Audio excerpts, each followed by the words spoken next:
สุขุสุขุนเด้อสบายดีเมื่อนี้ลักกี้ก็ได้ให้ข้าเจ้าเนาะจ้างรถข้าเจ้ามาดูดิน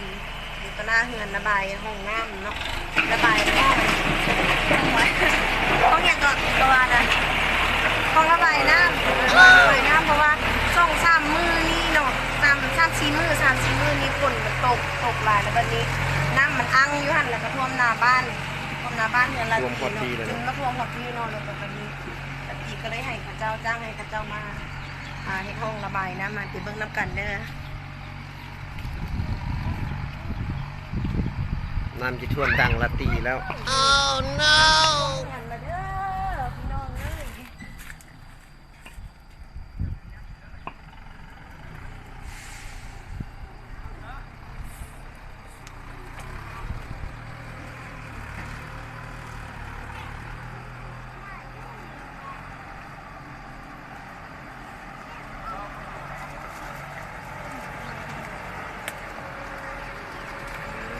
นี่ชิมืดอะเด้น้ำนี่น้ำมันท่วม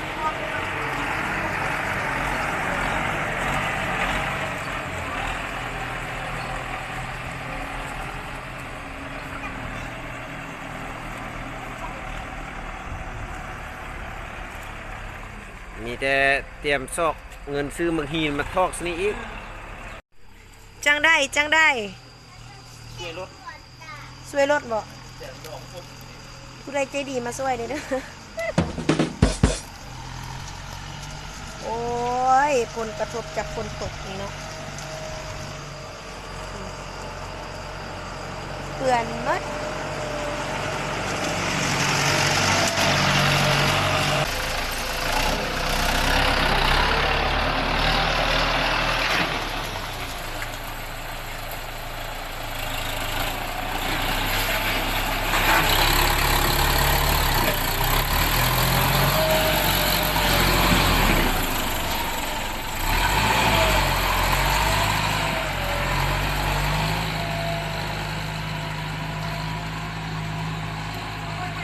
น่าอย่าอยู่ดีๆ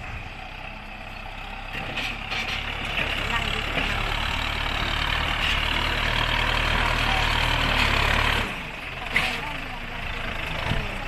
นี่เตรียมเบิ่งท่วมเพื่อนเนาะขนาดท่วมสำนักของย่านได้ย่านมานะเห็นไหม เมื่อกี้ท่วมเครื่องนะเสียงหันตู้ลำโพงมันไหลเข้าไปหันอันนี้ก็คือบรรยากาศท่านผู้ชมยืนอยู่บริเวณนี้ยืนเบิ่งกินกล้องมาพี่อันนี้คือท่านผู้ชมเนาะอันนี้คือท่านผู้ชมชมเบิ่ง อิสราเอลอันนี้นะอิสราเอลยานกล้องอันนี้นะท่านผู้ชมแบบนี้ไปท่านผู้ชมมานี่ให้เขาเจตลอดนะนี่มันยังมาระเบิดอันนี้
ไปขี่รถลุยขี่ต้มนี่บัดนี้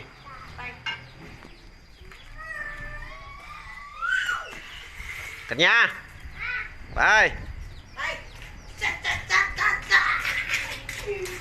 ขึ้นไปเลยขับไปครับ ขับดูขับไปเบิ่งดู ดุย เอาไฟเมืดซ้ เนี่ยเอ๊ะได้จังได้คิดได้ผัวเนาะ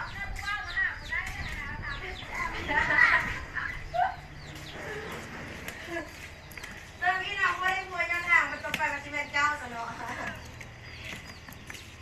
ำไฟเมืดแล้วท่านผู้ชม บ่มีไฟคือเราก็ต้องได้อยู่เนาะตัวนี้เนาะ บ่มีไฟซ้ำบัดนี้ ไฟหมดแล้ว เดี๋ยวจะให้คลิปให้เบิ่งเด้อสากไปก่อนเดี๋ยวให้ใส่ไปเบิ่ง